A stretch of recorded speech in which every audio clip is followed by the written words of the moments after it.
Welcome to Fantasy Sports Daily with Kyle Elfrink and Ray Flowers, Monday through Friday at 11 a.m. Eastern Standard Time. Don't forget to use the promo code FSD20 for a 20% discount on the products over at fantasyguru.com.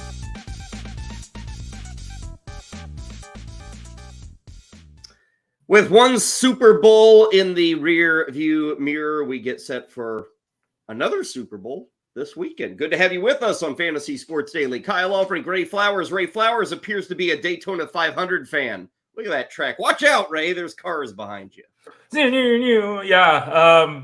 We're going to talk about NASCAR today. We were joking before the show. I haven't done a NASCAR league. I think I've done one in my life, and it was probably 10, 12 years ago.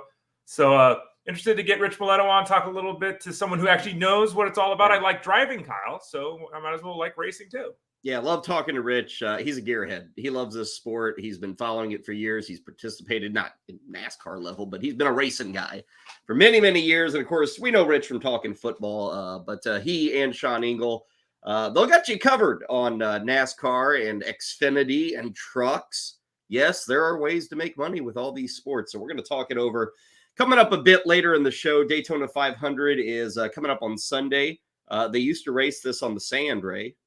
I didn't know that. Yeah, they used to race around on the sand in Daytona. I think it's actually stiff or hard or stable enough, because you kind of think to yourself, like, have you ever tried to ride a bike on the beach, Ray? It's I've tough. seen a lot of people do it with the beach cruisers and the fatter tires and all that. I have not done it myself. Yeah, it's difficult. You got to have the right set of conditions with the sand on the beach, but it's doable. I know, like, I've been to, where was it, South Carolina? They got really well-packed sand, and you can easily ride your bike on that. But racing cars on sand, I don't know if we're ever going to go back to those days. But we will talk some Daytona 500, talk DFS, kind of talk about what Rich and Sean do throughout the year. That is all coming your way. But the main focus today is going to be a lot of baseball, as is usual. We get closer and closer to the official start of spring training. We get closer and closer probably to so many of your draft days out there. And so what Ray and I are doing is pretty well every day, just tackling the stories that come our way, giving you team previews, talking about the Fantasy Guru draft guide. We're going position by position. We'll finish up third base today. In terms of columns, cheap power.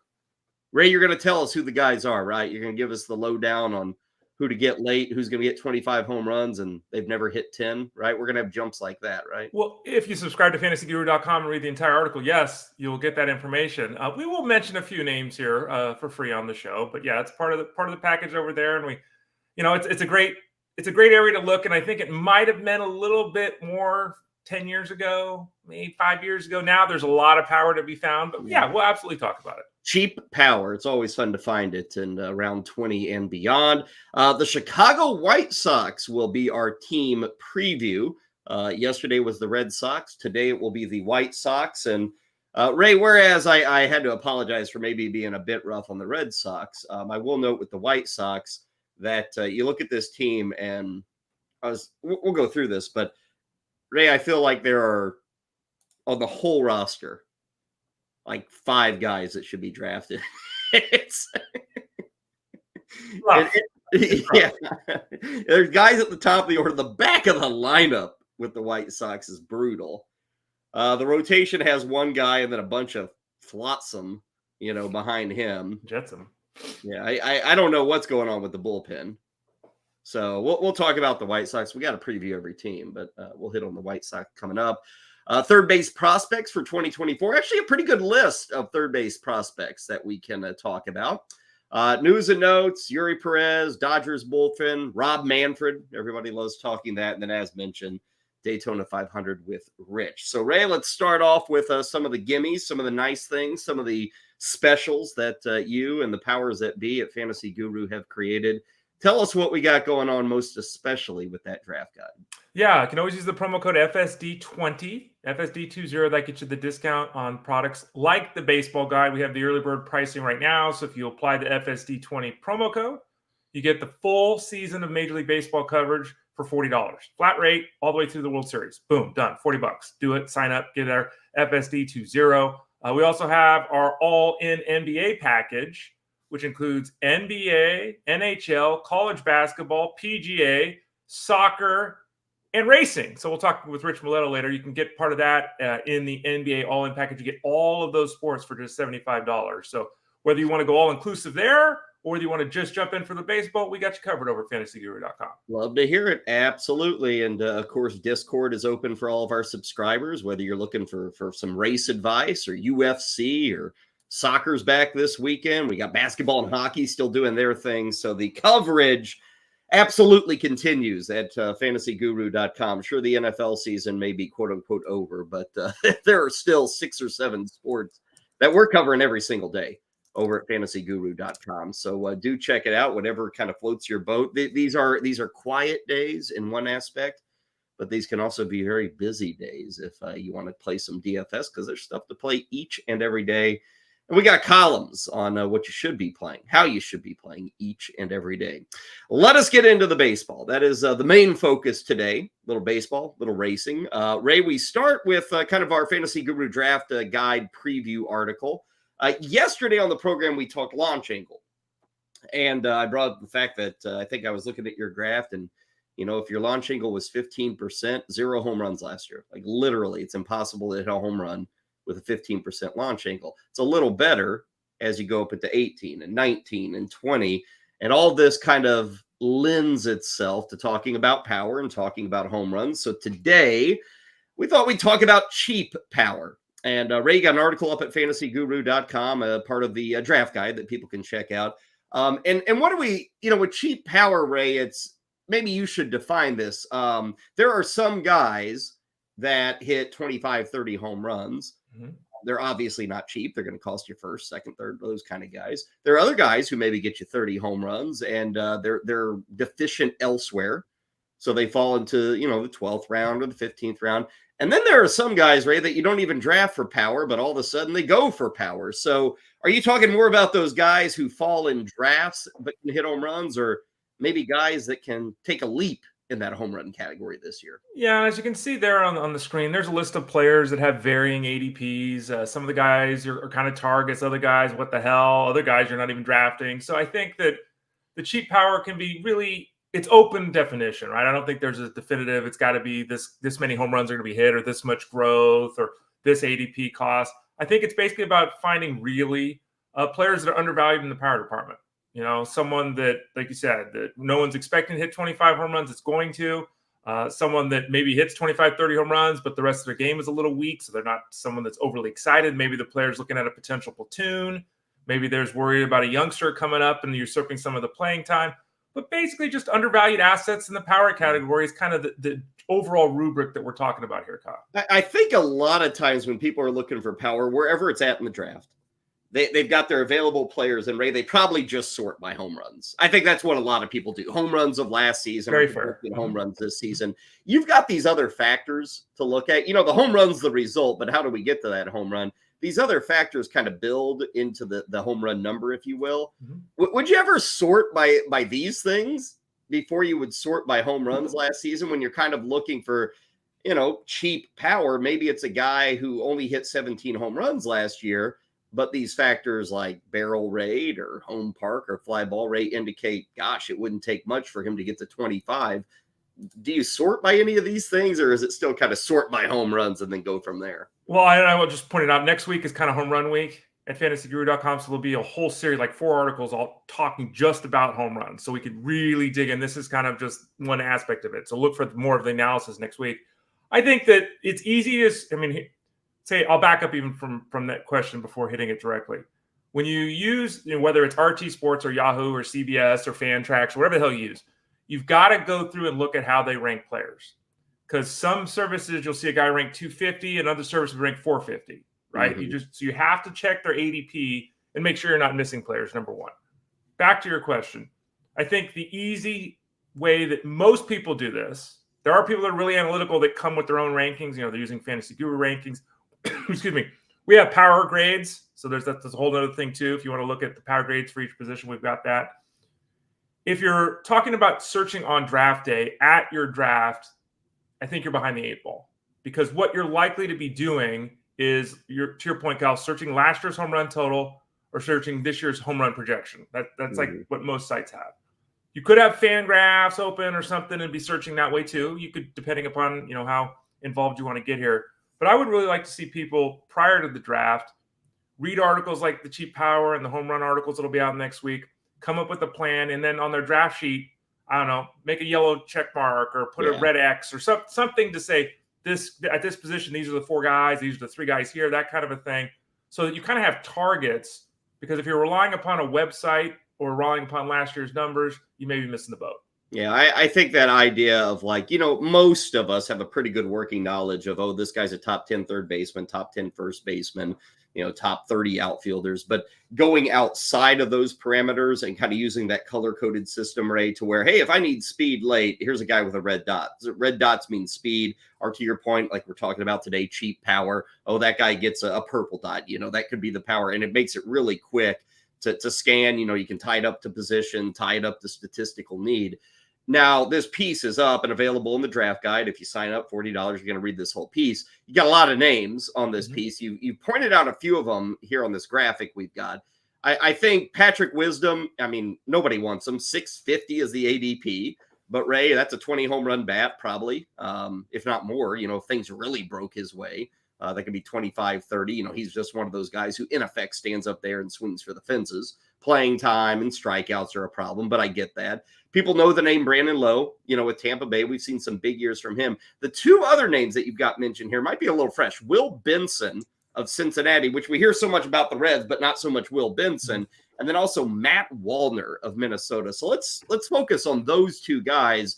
Benson, as you can see, right inside the top 300 overall. And then Wallner sitting more into the solidly 300s. 360 is his current ADP.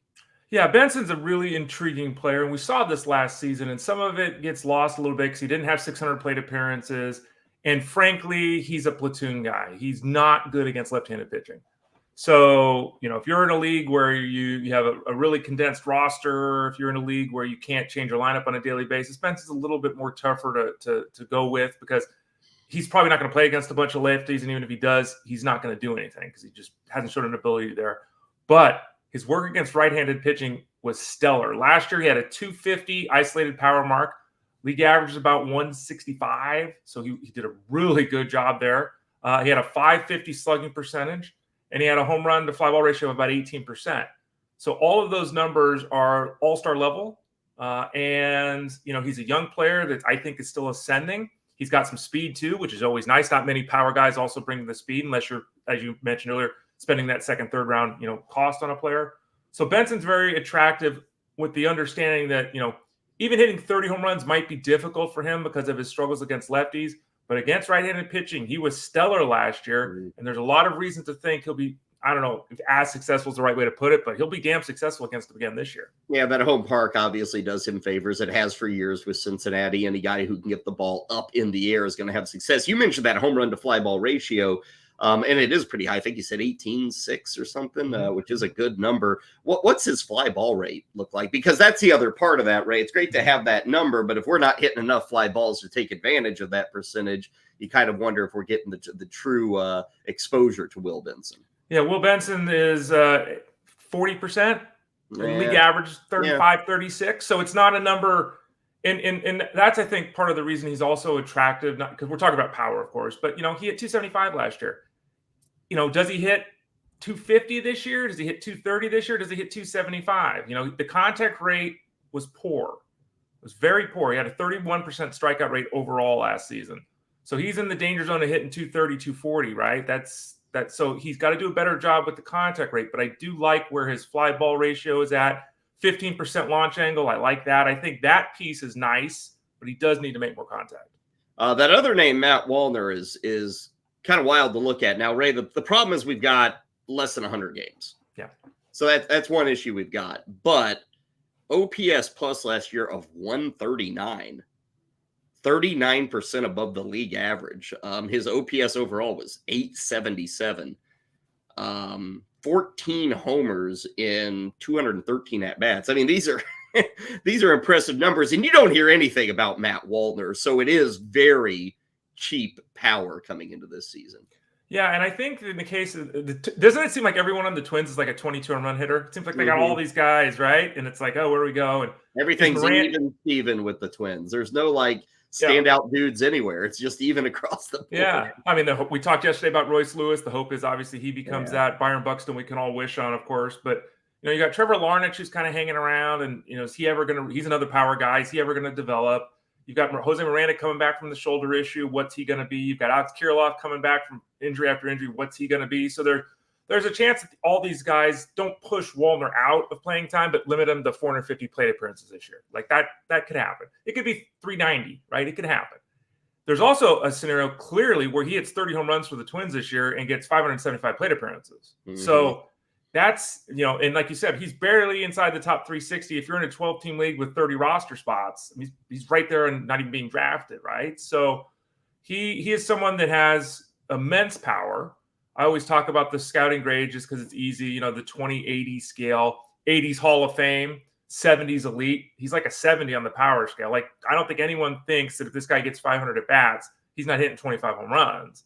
It's about, is he going to get the 500 at bats and what does the rest of his game look like? But he's going to hit the ball deep. He's going to have a lot of power doing it. And just to do the math for people out there, if you're in a typical 12-team league, and let's say you're going 30 rounds, he's Mr. Irrelevant.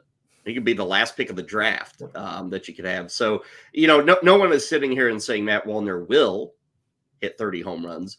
But if you find yourself in round 28, 29, and you're wondering, well, a little short on power, which Wallner's perfect. He's one of those guys. And if the playing time's not there, or if the batting average crashes and burns, you can always move on. There's no cost here. I mean, it's free. So it's one of those guys to always have a list. And we talk about this constantly. Like, it's preparation, folks. Yeah, you can't just show up and go. And a lot of people do, but if you care about it, if you're trying to win, if you're in a competitive league, it's kind of having those notes handy. And you're like, oh, yeah, I remember Matt Wallner. Ray and Kyle talked about him in the middle of February.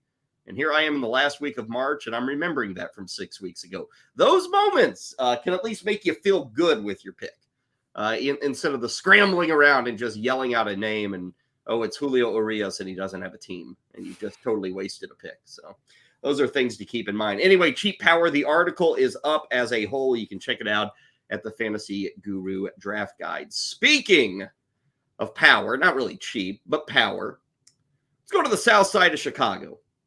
A ballpark that usually plays up power, plays up offense. I don't know if it will this year. It's time for our team preview of all things White Sox. And Ray, I don't know how many people caught it in the I guess it was back at maybe the owners' meetings or the GM meetings. I think it was the GM meetings because Chris Getz is the new GM of the Chicago White Sox. Nobody really saw that coming, that Chris Getz was going to be the guy, former Kansas City Royal. I think he played for the White Sox too. And he was quoted as saying, I do not like this team. Like, there was more to it, Ray, but he's like, we got talent, but the way this team's built is not the way I want to build a team. Right. So they have gone into this offseason, Ray, and I don't know if we've gotten to the full-blown rebuild yet, because you still have some guys like Dylan Cease, Luis Robert, a guy we're going to talk about in a moment. Like, there's still some higher-end, top-end talent, but there is a huge gulf between the top and some of the things they've done in the offseason. And if you look at guys they've added this offseason, Ray, this is one of the more uninspiring collections. Martin Maldonado, Paul DeYoung, Nicky Lopez, all three of those guys probably are starting for this team, by the way. Mike Soroka, Eric Fetty, John Brebbia. I mean, these are like, Ray, these are guys who are barely major leaguers in a lot of cases. But that's the moves the White Sox have been making. So this is a team, Ray, that, again, has the 3 or 4 guys that are interesting. But after that, it's pretty empty on the Chicago White Sox roster. Yeah, and the name John Brebbia better be of someone everyone knows, because it looks like he's going to open the year as the closer for this team. Eric Fetty went across season, had a great return. They need him to throw 180 innings this year. I mean, so, yeah, it's there's a couple of players coming up prospect-wise are really intriguing with this team, but really this is a team that's kind of in no man's land. Like, they don't have a great farm system. They certainly don't have a great major league roster. Where are they at? They're kind of in limbo, and that's a tough place to be as an organization, because you like you're talking about, you got to tear it down to some degree. You have to, but how do you do that and remain remotely competitive at the big league level? And I mentioned, we'll talk about Cease, and obviously Luis Robert had a very good season last year. He's a top 30, 35 player in all fantasy setups. People are thinking Cease at the very least is a solid SP2. So there's those guys. And then there's a third guy, Ray, and that's where we're going to start with our player profile. It's Eloy Jimenez, who looks the part, seems the part. We've seen the moments, Ray, where wow, that ball looked like it was a 495-foot home run. I mean, this guy can smoke the baseball. Unfortunately, you selected just about the perfect image of Eloy Jimenez. It's tossing the bat down in disgust and clenching, near his pec in this case. But there's always something keeping this giant. He's just a big dude, Ray, who seems to have big injury issues right now. Yeah, and he's hurt himself swinging. He's hurt himself running. He's hurt himself playing defense. And, it's been 5 years now. And one of those seasons was COVID 2020, but it's been 5 years. And when you're 5 years into your career and everyone, scouting community-wise, thinks that you're a 4 or 5 hitter for a decade, you're a potential all-star, right? Everyone thinks that.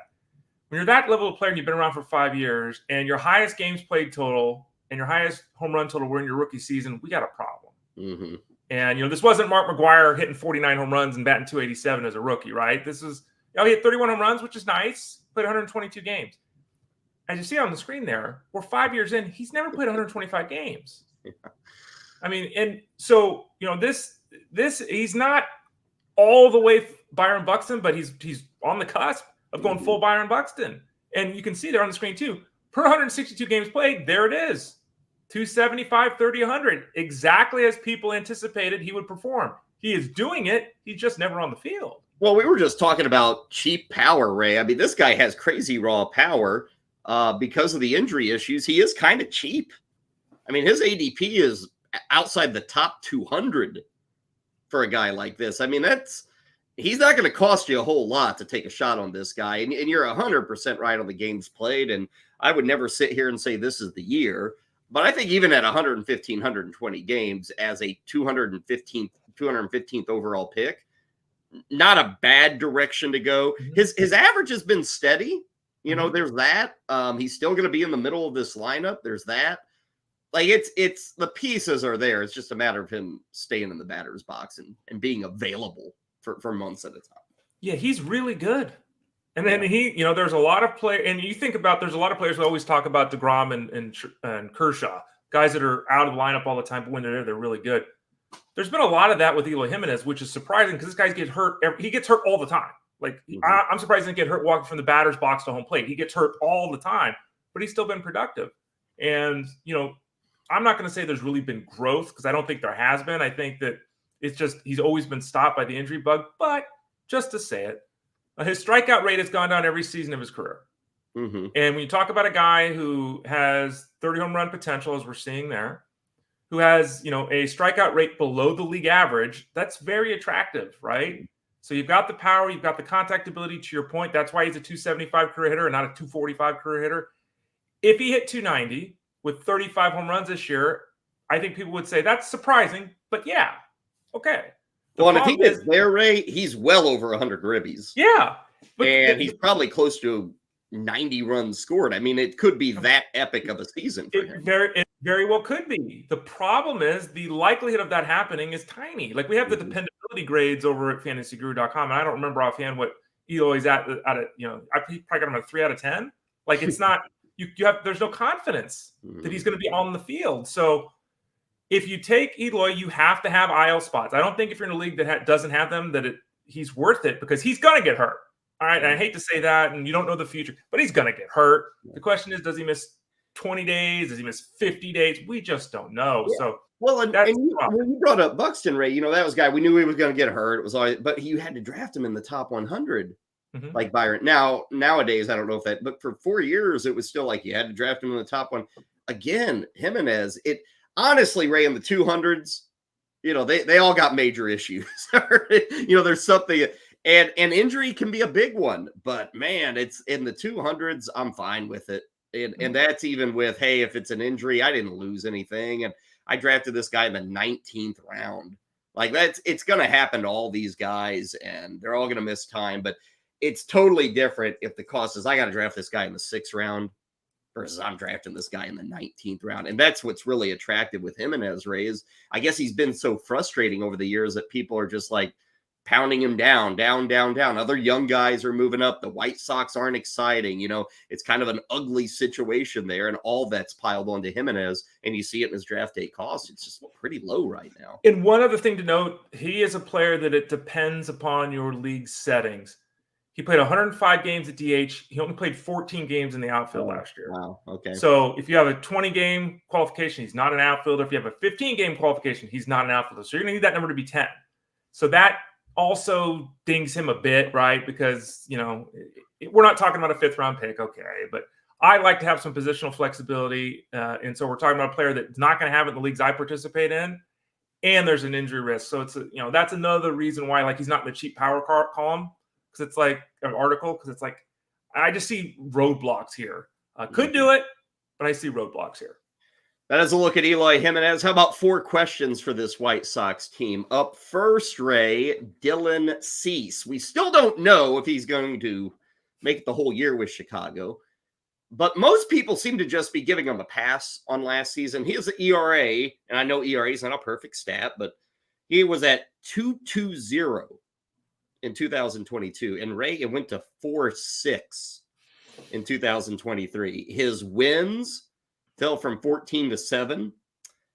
He still got strikeouts. He still threw innings, but people were really let down by him a year ago. It appears, though, that people are giving him the pass and still treating him like a stud and high-end pitcher. Well, it's tough because he's got some Charlie Morton in him. He's got some Robbie Ray in him. And we've seen that the last 2 years that, he's been healthy and thrown innings, which is not Robbie Ray. But he's done that. He's produced strikeouts. But there are games where he just doesn't have it. There are just games where he doesn't control the strike zone. And some games he doesn't walk a bunch of guys and doesn't control the strike zone. And then he gets hit around a little bit. And then there are games where he just doesn't control the strike zone. And it's scattershot. And, last year, he's 28 years old. Okay. I like the durability and the strikeouts, and I think those continue regardless of what the ratios are. But you do look at last season, the strikeout rate was 27%. It was over 30% the previous 2 years. That's, I don't want a significant drop, but it's worth noting that's a bigger drop than you'd like to see. And so I think it's just he was never going to repeat the 2.2 ERA. I think I wrote last year his ERA is going up a run and a half, and it went up even more than that. So I'm a little surprised how high it did get, to your point. But he's not a ratio booster, and we're again 5 years into his career. He's never learned to control the strike zone. 4 of the 5 years, he's had a walk rate of over 10%, which is well above the league average. His whip is going to be league average. And you then seem pretty cold on Cease. You're kind of, I think it comes down to the price point. Because, again, if he throws 175 innings and strikes out 210 guys, I'm not going to look askance at that. I think that very legitimate happened. Mm-hmm. Now, the problem is he going to win 13, 14 games with this team like he did the previous 2 years before last season? That's risky. And then the ratios, if the ERA is 4 and the whip is 1.29, okay, right? I can use that with the strikeouts, but it's hard to get excited about him getting back to those 2022 levels with the ratios. Item number 2. The bullpen, most notably the 9th inning. Liam Hendriks is out. He ain't coming back. And Ray, this is one of those bullpens, honestly, I have no idea. A lot of, I like to go cheap at closer. This would usually be a team where I'd say, okay, nobody, it's kind of a mess, but I'll take this one guy. But the problem is, Ray, I guess Brebbia is the guy right now. I just don't have faith in him staying the guy. Everybody else is a mess. There's retreads here. There's ancient guys here. There's young guys here. This is really a 9th inning with the White Sox I don't want to touch. Even if Brebbia wins this job, Ray, he's not going to be one of my late round relief targets this season. Yeah, the positive for Brebbia is even though he appears to be the guy right now, no one cares. Right? So like you're saying, he could be someone you take in the 25th round. No one cares. Okay. So, the question becomes, if he's successful in this role, what does that mean? If it's 18 saves, okay, right? Then I can spend a 29th round pick on an 18 save. Okay. What if it's 8? And that's the real issue. This could be, they got rid of the Santos, who we thought established himself last year. He got traded to the Mariners. They brought in Jesse Chavez. To your point, Jesse Chavez could lead this team in saves. He might throw 51 innings, might lead the team in saves. We're going to have 19 saves to lead the team. We don't know. Yeah. They mentioned that Crochet, who's been a reliever and a starter, they want him to start. So he's out of the bullpen mix. So it's Brebbia by default, but it is tough with Brebbia, given his background, given his age, given everything, to look at him and think, well, yeah, now at 34 years of age, he's going to do something and be successful at doing something he's never done before. Question number 3 for the White Sox. Is there anything more to Andrew Vaughn? I know that is not a name that elicits a lot of excitement, but Ray, we should remind everybody he was I think he was number 3 in his draft class. Yeah, 3rd overall in the first round. That was back in 2019. He has played a lot, Ray. 3 seasons of, he's got 413 games in 3 seasons. That's 135 games a year. And it's not bad, but Ray, it was supposed to be better. Yep. The thing was Andrew Vaughn can hit. That guy's going to hit. And he has not embarrassed himself. And Ray, it's fine as is, but more was expected. Do you think more is in the cards for Andrew Vaughn? I want to say yes. He went to Cal. Go Cal Bears. My grandfather's alma mater. It's hard to say yes. And the thing you have working against him is he was terrific in college. He has a great hit tool. Everyone said that. He turns 26 in April, so it's not like he's at an age where his growth as a player could be curtailed. But just haven't seen any growth on the field. And every year we come here and we get, this has changed. It's going to be better. And it's the same kind of yeah. And so he's in that, he's in the Nathaniel Lowe zone where it's like, could Vaughn have a season where he hits 290 with 28 home runs? Yes. Is he more likely to hit 268 with 23 home runs? Yeah.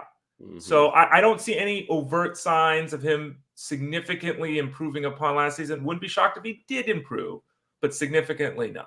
Yeah, and this will be year number 4, so it's it's not do or die. He can stick in the major leagues for 8-9 years, but it's kind of, will there be more? This may be the year we determine that, which leads us to the 4th and final question. Ray, Vaughn's getting set for year 4. We're still kind of wondering, still giving him a chance. Number 4 is a guy entering year 9, and I only bring this guy up, Ray, because he's probably again hit near the top of the order. It's Yohan Moncada, and we've been down this road a lot, Ray. This guy, even more so than Andrew Vaughn, when Moncada came up, that was going to be a superstar. And every year, Ray, it's like you look at this stat and it's like, he's figured it out. Or you consider, that September and that looked good. Or, this is the year he's really. And Ray, again, welcome to year 9 of just getting a bunch of blah. I mean, really nothing that stands out with Yohan Moncada anymore. And I've fallen for it in previous years, taking Moncada and saying this is the year, and every year I'm disappointed. And I'll get to this in a bit, but the guy I'm passing on is Yohan Moncada. I'm done. I am out with Moncada. Are you? Yeah, a lot of people I think don't remember, or they've just lost it because they've stopped worrying about it. But Yohan Moncada was supposed to hit 20 home runs and steal 40 bases every year. Like, he was supposed to be a star. Kyle wasn't making that up. He was supposed to be, and in the minors, he was, right? Like we saw. Hasn't happened. He had one great year. Now, the problem was the great year was 2019. And so that's a long time ago. But he hit 315 with 25 home runs, stole 10 bases. He didn't run as much as anticipated, but offensively, he was the guy everyone said was there. Then COVID hit, and then injuries started happening. In the last couple of years, bleh. And he's 28. And let's just say, right, 2019 was great, but it stands absolutely apart from everything else he's ever done. And he's 28. Like, this is, is he going to be out of baseball at 31? I don't know. I mean, I don't think he's even worthy of saying I'm out on, because you can't be in on him. Like, you can't.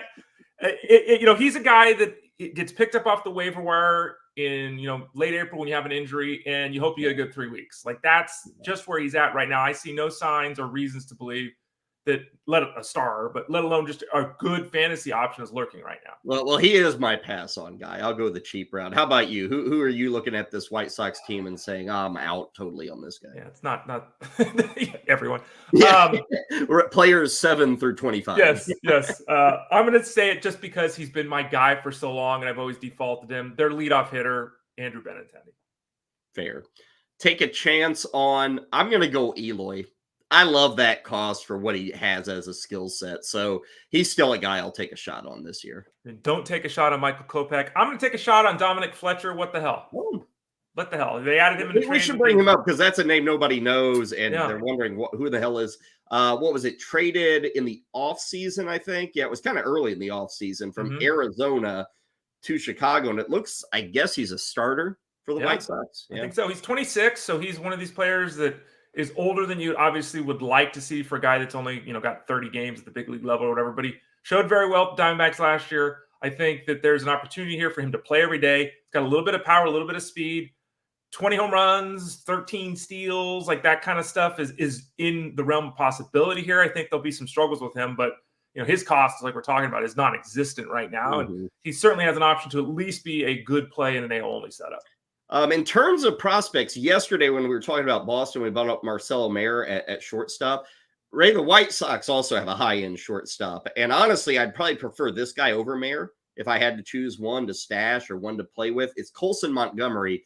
And we brought up the fact that Paul DeYoung is the current shortstop. Ray, I expect Montgomery up and being the shortstop for this team by June or July. I don't think it's really early in the season, but he should be able to hit a lot. He's a big dude, left-handed side.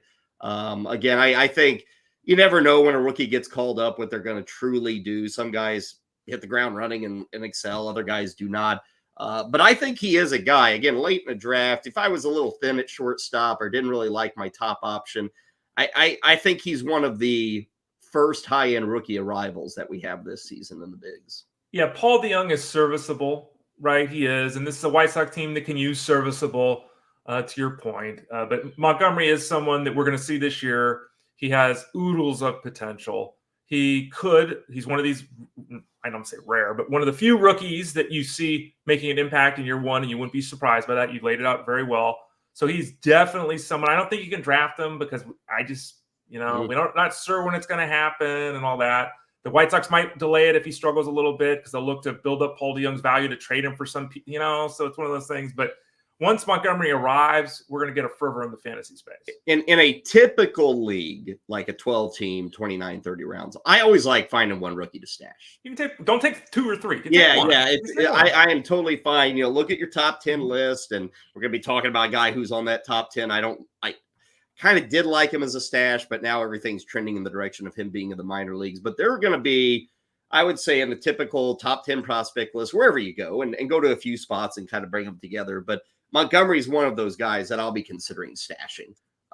Absolutely. And I'll just say this, and this can't go for every league, but I'm in a league where we keep 4 guys from year to year.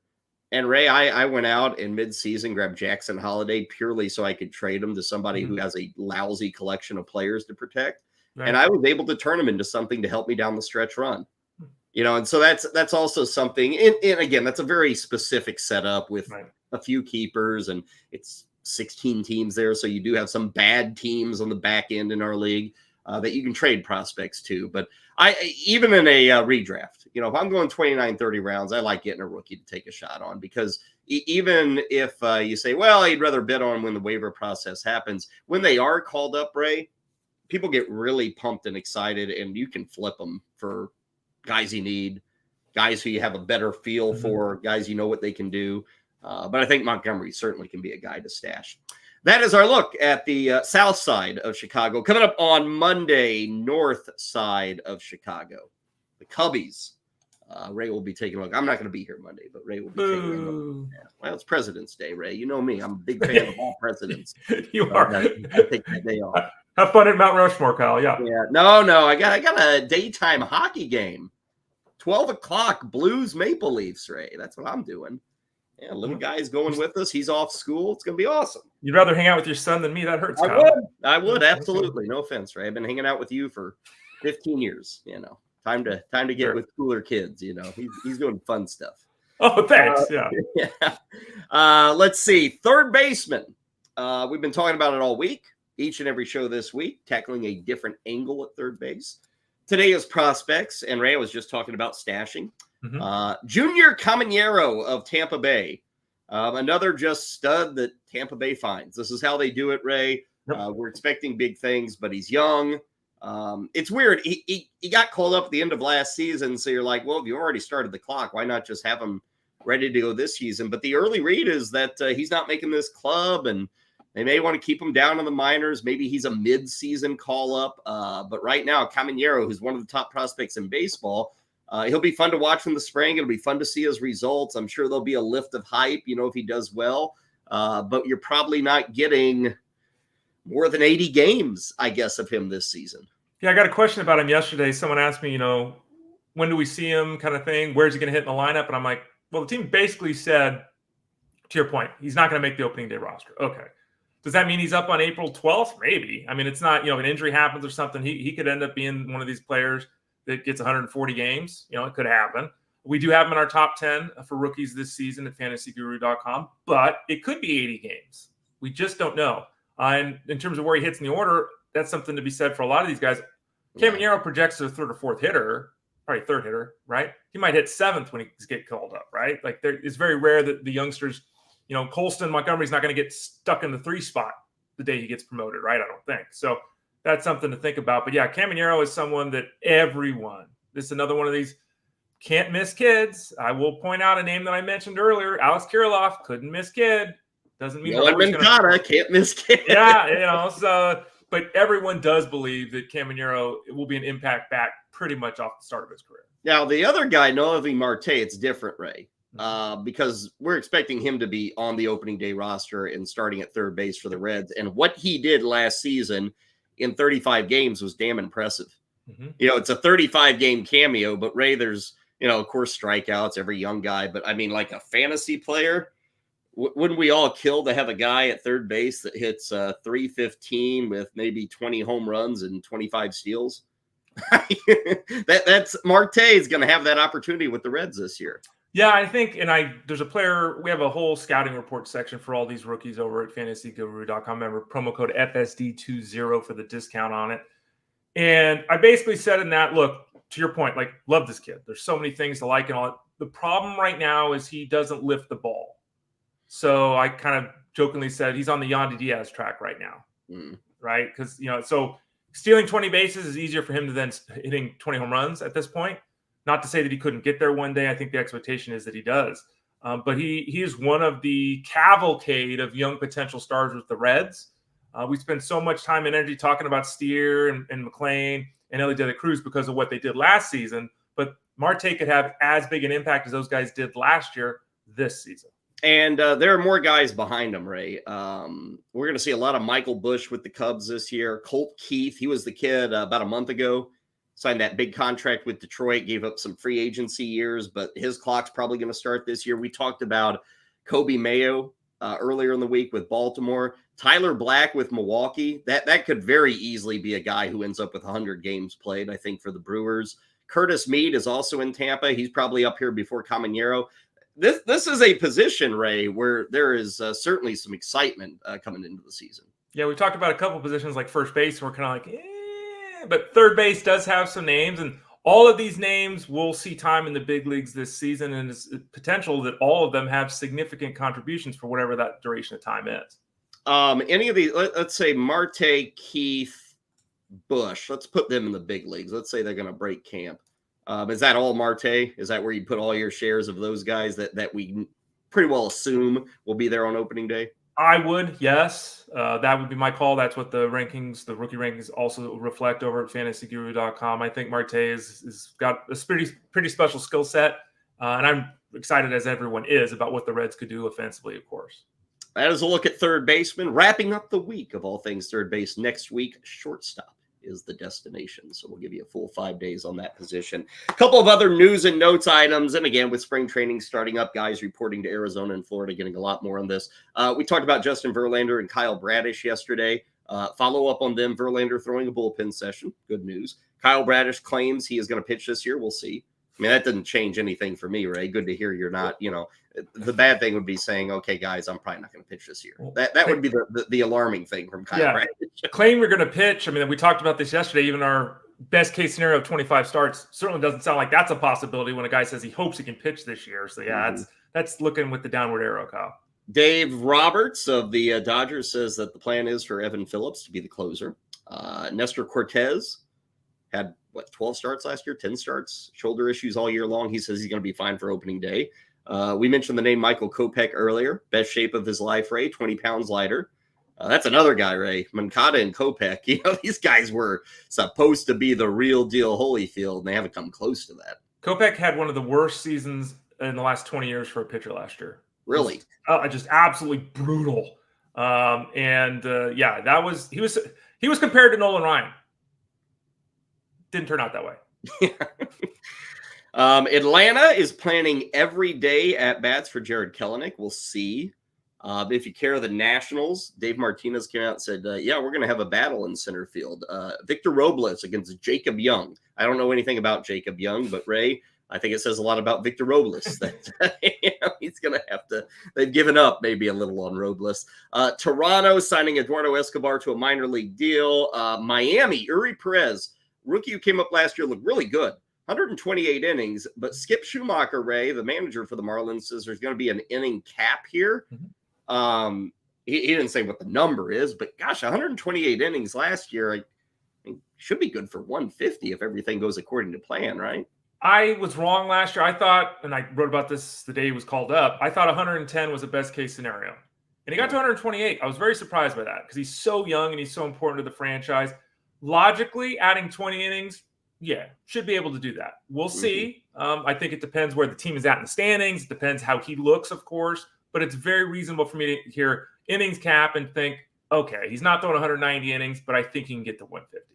And then quickly off the field and in the leather chair, Rob Manfred says that when his current contract expires, which I believe is the end of the 2028 season, he will go off and walk into the sunset, which I think he gets. I understand why people can't stand the guy, Ray. Mm-hmm. I don't have a problem with Manfred. He's a little wooden, little snide.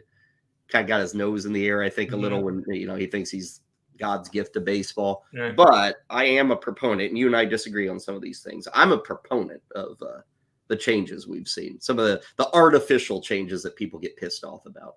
Well, the game it was smoother last year. It didn't affect ratings. I think they went up even. So, no one likes – did any commissioner ever get liked? Not really. It's – That's a good point. Who's David Stern, people say, all-time great commissioner, but nobody liked him when he was commissioner. I wasn't around for Pete Rozelle too much, but I'm sure people didn't like Pete Rozelle in the NFL. Tagliabue didn't really get hated. I mean, nothing like Goodell. No. Gary Bettman is kind of booed everywhere everywhere. Yeah. Bud Selig was never loved. Yeah. Adam Silver with the NBA, Ray. Okay. I guess he'd be a guy. No one really moans about him, and he looks like me, so he's dashingly handsome too. Yeah, he's very progressive with trying to make the sport and the game better. But commissioner's a no think job. Kind of like president, and everybody's gonna kind of like fantasy analyst, exactly. Yeah, exactly. So let's bring in another fantasy. Yeah. Right? Let's share the distraught nature of our audience. We're going to talk a little racing, which we've never done this. Have we? We haven't been doing this show. What are we, episode 79? In the previous 78 episodes, we have never gotten to talk racing, but we are going to do that today because the Daytona 500 is coming up on Sunday, and that commences all of our race coverage here at fantasyguru.com. Been doing this for a few years now. Rich Maletto, as well as Sean Engel, helping you out time in, time out every week. They're breaking down. And again, this is not just the big boys in NASCAR. These guys, Xfinity, truck races, all of that. Rich Maletto, I believe, is with us on a Friday. There he is. Rich, how's it going, man? It's awesome. We're going to have racing today. I'm excited. We had racing last night. We got trucks tonight. I don't know that we'll get to see much tomorrow and Sunday, but hey, I'm good with tonight. We're going to get our feet wet. I'm ready to go, man. Well, we got rain in the forecast this weekend, I guess. Yeah, it's looking, it's funny because it was years, decades and decades. Daytona had never rained out. And now we've hit kind of a little, strut here, chunk here where it's been a problem the last few years. And so I'm thinking, my gut feeling is we'll see the Daytona 500 on Monday, but I'm confident we'll get racing tonight. Hey, that just gives us more time to play around with our lineups and put our bets in. Yep. So the plan is Sunday afternoon, pending the weather. Plans. Let's start here since it's week 1 of the season. What's kind of the layout of what you and Sean do week in, week out? For those who are maybe new to Fantasy Guru, new to racing, kind of interested in this, what can they expect from you guys kind of each and every weekend? Okay, so Sean and I hang out in Discord. We have a betting Discord, a DFS Discord, and we hang out there. We're there on and off all the time. Feel free to tag us, hit us up, ask questions, post lineups. We cheer on everybody in there. You know, when our lineups, especially on Sunday, there's a lot of folks in there, you know, cheering on their lineups and things like that. So there's always that. So, you know, be sure to check that out. But I will have an overview article that'll just kind of touch on some midweek lines for the week, drivers we like, mostly around Cup, but there'll be a little bit of Xfinity and truck info kind of mixed in. I usually provide that. That usually will come out Thursday nights. I'll also have a specific truck article and cheat sheet that'll come out the day of the truck race. Sean will be doing the same on Xfinity. Usually it drops Saturday and Cup, and then again on Sunday.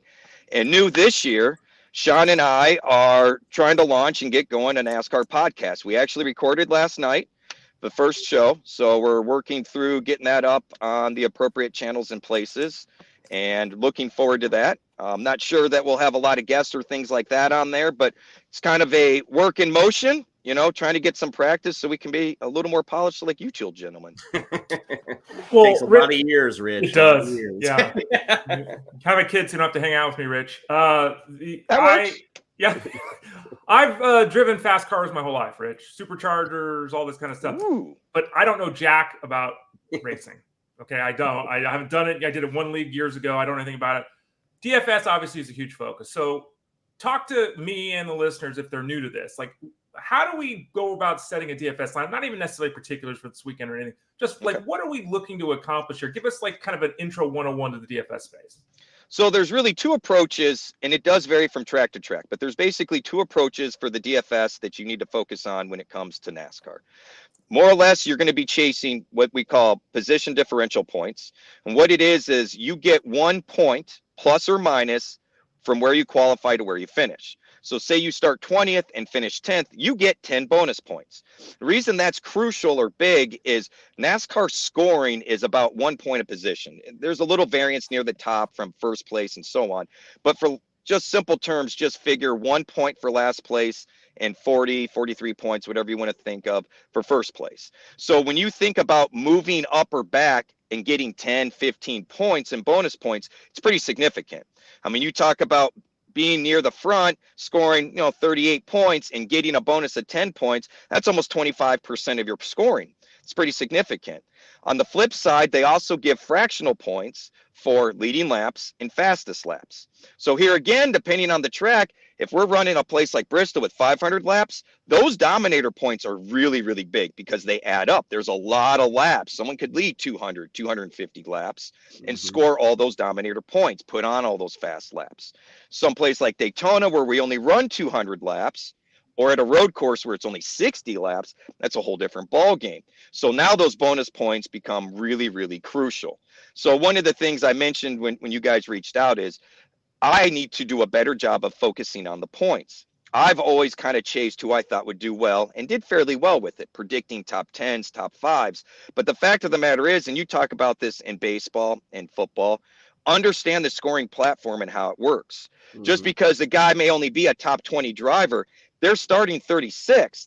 Again, you're looking at 16 bonus points. Well, scoring, being a 30th place, 25th place driver is only 10, 15, 20 points. Plus the bonus points on top of that, it's pretty significant swing. And it's all about the points, right? I mean, we know that. And in NASCAR, unfortunately, we don't have a consistent scoring line, whether it's cash or tournaments, because there is so much variation from track to track, from race to race. And sometimes you got guys moving from the back to the front. Sometimes we don't have that. So scoring lines can vary. This week, the scoring lines are probably going to be massive. I'm assuming north of 200 and some odd points. When we go to someplace like someplace like Vegas, we may only see scoring in 140 to 180 points for a pay line. You talk about those starting spots, and I think we got 40 cars that we're hoping to have in the Daytona 500. And I know maybe not everything's fixed yet, but are there guys already starting in the 20s, the 30s that you kind of like in terms of the gaining positioning throughout the Daytona 500? 100%. One of the coolest things about the Daytona 500 is we get a little taste of it with the blue-green vacation duels on Thursday night. So we actually get a little bit of a peek behind the curtain on some of the cars that are doing well or doing poorly. One of the things I always note every year when we go to places like Daytona and Talladega, qualifying is relatively insignificant. We don't care how a car drives all by itself on the track because we do pack racing at these events. So they need to handle. A prime example were the Toyotas. None of them qualified very well. I think the highest individual qualifier was 19th place, 16th place, something like that. Yet two Toyotas are what won the races on Thursday night. One of my favorite picks for this weekend is Martin Truex. He's never won this race in 19 years. He's had some bad luck. So you're going, why in the heck would I do that? The best he's looked under recent memory, in my opinion, was what we saw last night.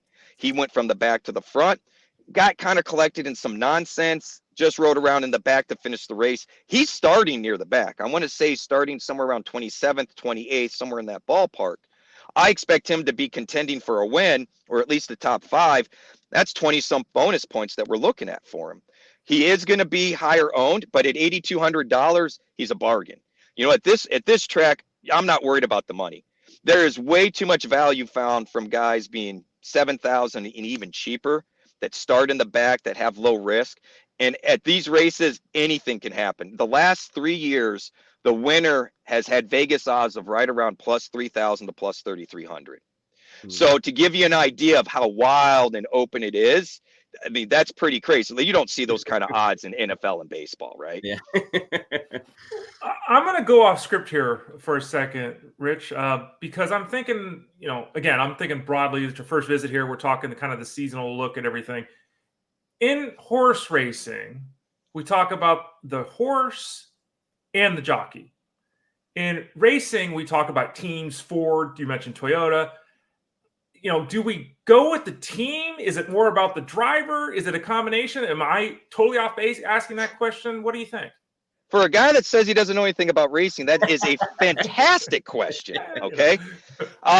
Typically what we see in NASCAR is things are very cyclical. It's very common for a manufacturer or team to hit on something early in the year, struggle a little bit, maybe come back, while another team struggled at the beginning of the year and kind of move forward. Toyota got a brand new body and nose this year. Ford got a brand new nose this year. Chevy didn't. We're seeing alliances formed. Front Row is not a big name team. However, they signed an alliance with Penske. They are now considering themselves a tier 1 team. So one, at this particular track, manufacturer to me is going to be a big deal. As we go out throughout the year, absolutely are we going to kind of hook our horse to the car, the team, and the driver. You know, and above and beyond that, we could start talking, you know, chemistry. Like you and Kyle do a great show because you guys have some great chemistry. That stuff isn't really taught, built, or anything. That's just kind of the nature of your two personalities meshing well. We see the same thing with crew chiefs and drivers. So we go so far. Sean and I are tracking crew chiefs, car chiefs, competition directors moving, all these things come into play for the whole teams. So as a general rule, we do talk largely in groups of teams. Joe Gibbs being the founding Toyota group. Yeah, there's a lot of allegiance with the other Toyotas I'm excited about. But when we talk about Gibbs, Denny Hamlin, Christopher Bell, Ty Gibbs, Martin Truex, there's a lot of overlap, but there is some differences. Truex has a real knack at some of the tracks that, you know, Ty Gibbs may not at this point. Denny Hamlin has a real knack for flat tracks, much so more so than Truex does. So when we go to these other venues, the team and the driver are going to come into play. I think horse racing is a great example. Rich Maletto with us previewing the Daytona 500. It is set to begin on Sunday at 2:30 Eastern. And of course, Rich and Sean, not only the podcast, but cheat sheets right up all through the week. You mentioned Denny Hamlin, 3 wins down here. I'm interested in his outlook for the weekend, but also the outlook for Kyle Busch, who is 0 for 19 at Daytona. Talk about Hamlin and Busch for this weekend as you see it. So I do think Hamlin's a name to talk about. He has the most wins as far as active drivers at this track. He showed well yesterday. In fact, I put a bet in Discord for him to win the duel. He was leading the duel until we got to the last turn and ended up 3rd. So I'm still a little salty about that, but it is what it is. As far as Kyle Busch goes, he called his shot a couple of weeks ago or a week ago. He's due. Dale Earnhardt took him 20 years to win this race. Ironically, Dale Earnhardt is the winningest driver at Daytona, but only has one Daytona 500 win, and it took him 20 years to get there. Kyle's kind of in the same boat. This is one of the only crown jewels, if you will, that he hasn't crossed off his bucket list. The team he's driving for, RCR, Richard Childress Racing, they have always done well here. But something that caught my eye this week and that has me a little concerned, historically, RCR never really qualified all that well. They were always kind of in the middle of the pack, a lot like what we saw from Denny Hamlin, Eric Jones, the Toyota group as a whole. Both Dillon and Busch really couldn't move forward throughout the race. And Kyle Busch even mentioned this during the race. For a guy that was all super excited and kind of calling his shot, in his interview yesterday, I wouldn't say he was distraught, but he mentioned outright, we don't have the handling. We couldn't move forward. We were kind of just stuck right and around out there. And in my opinion, I see this every year. The cars that always seem to qualify well all by themselves, they do not drive well in the draft. And so I consistently target guys. I'll go back to look at qualifying times that are right in the middle. And then when we go look at the duels, see that they kind of race their way up. Those are the things I'm targeting. I'm not all out. Sean and I talked about Kyle Busch and Austin Dillon. They're both starting in the back. They're both going to have high ownership. They're both going to move forward some. I will be completely upfront and transparent. I'm nervous. I really wanted to see Kyle Busch be the guy this year at this race, and I'm concerned at this point. Rich, we can't do a DFS discussion in any sport and not ask for a value play. Is there someone that you're looking at and thinking there's value proposition here for a racer, maybe a name or two? What are you thinking? There's a whole pile. I could list probably 6 guys that you could go away with that are going to be well under $6,000 and you're fine with. Todd Gilliland comes to mind. He's starting a little further back because of how the duels finished up, but he was near the front at one point. He's done well at this track. Anthony Alfredo's only $5,200, one of the cheapest guys out there. He's starting in the back. I don't have as many high hopes for him, but like someone like Noah Gragson, who I believe is $5,900, he's on a good team. He's had a history of trucks and Xfinity doing well at these types of tracks. He's starting back in 35th. He's well worth it. Quite frankly, you can get away at this particular track, Ray, gambling on any number of guys in that low value range that are starting 30th or later because your risk is almost not existent. All the guys have to do is finish the race, and they probably finished 20th, and you just picked up a whole bunch of cheap points for guys that are owned maybe less than 3%. Rich, in closing, of course, you'll be having props and wagers and Discord. You'll be having the columns out. You mentioned that podcast again with you and Sean. It will be going up Fridays, Saturdays. What's kind of the plan there with the podcast or things? I'm trying to get that figured out. I do apologize. We were kind of given the green light to go ahead with it, but there's been some miscommunication as far as where it's getting posted, how it's getting posted. Okay. So we were going to go ahead and put it up on like my YouTube page, Spotify, all that, and kind of share the link. But there's been talk about getting it on the Elite Plus link site. And so right. Armando wanted to reach out to Jeff this morning. And so we're just kind of slow playing it. Our goal is to have it up tonight. We did record it. We did edit it. We're very happy with it. It's a little raw, guys. It's our first one. Sean and I are, we didn't have Kyle and Ray there kind of pulling the strings, keeping us in line. So it is a little raw, but we're really excited. We think there was a lot of good info, and it should be available on Spotify, iTunes, and all that. And we'll get that posted in Discord. We'll get it posted on Twitter. I know Ray will share it and get it posted all over the place. So we'll be in communication. I'll probably send you a link via email, Kyle. Gotcha. Sounds good. Write-up's going to be going up. Discord again. If you've got certain guys or certain wagers you're wondering about, Rich and Sean and probably other people will give you some insight there. Rich, awesome stuff. Enjoy this big race on Sunday or Monday, as the weather may dictate. And we'll be talking to you probably a few spots throughout the year, bigger races, bigger storylines, those kind of things. But certainly appreciate the fun times today. And good luck with all the coverage this year, okay? Really appreciate it. Sean is willing to help out too. And we're really excited what we got. And Ray, I'm going to give a hat tip to the background. That is one of my favorite tracks, and it no longer exists. It used to put on some of the best racing in your backyard. And I really appreciate seeing that in your background. Ray doesn't even know what track that is. Do you, Ray? Well, in my backyard, is it Sonoma? I don't even know. I guess not your backyard. It's Fontana, or it was Auto Club, but Fontana. Yeah, because the only one I know is Sonoma. They don't think they had fences quite like that. But yeah, no. I've never seen a NASCAR race in person. I've done the drag strip thing. That's amazing. But I've never seen a NASCAR race in person. But you like wine, right, Ray? Yeah. Or then I guess I need to plan a trip to come out to Sonoma because I've wanted to do the whole Sears Point Sonoma thing in wine country. So, it's not quite the same because it's not an oval. You see bits and pieces, but I hear it's a fantastic time. Yeah, the road race. Yeah. I even took my 93 Cobra to Sears Point and drag race it one time. They used to let people take their street cars in there and did that. So I even did that once 20 years ago or something like that. Right. Yeah. I'm gonna have to come out and do the go-karting you were doing. I love that stuff. Every time you post those videos, I'm jealous, man. Rich, take it easy, man. Good to see you. Have a good weekend. You too. Rich Maletto, man. Love talking to him, whether it's football, baseball, racing. Good stuff from Rich. Ray, that'll take us to the end of the road here on this Friday, end of the road for the weekend.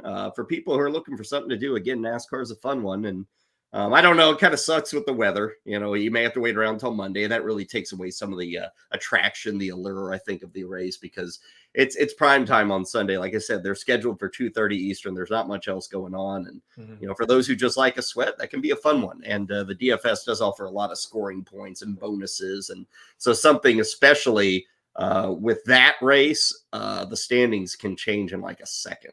If there's that big wreck and half the field gets knocked out and all of a sudden your guy who was in 22nd is up in first and you'll see it. It will really adjust in the scoring there. Ray, have a great weekend. Was fun today. Appreciate it as always. And again, I won't be here Monday, but who do you got? Patio Joe? Or are you guys doing that? Yeah, next week at the website is kind of home run week. We're going to be looking at the home run in more detail. But on the show on Monday, we'll look at one of the previous weeks that we have in the preseason product at fantasyguru.com. Patio Joe will be in. We're talking head-to-head, the right way to do it, the wrong way to do it. And he and I kind of disagree on this, so tune in for that. I'm sure there'll be some fireworks. Yeah, and breakdown of the Cubs. They'll open up the shortstop position. Whatever news comes out of the weekend that was, those guys will have you covered at 11 a.m. on Monday. We hope everybody else out there has a wonderful weekend. Enjoy the rest of your Friday, and we'll catch up with you in a few days right here with Fantasy Sports Daily, powered by fantasyguru.com.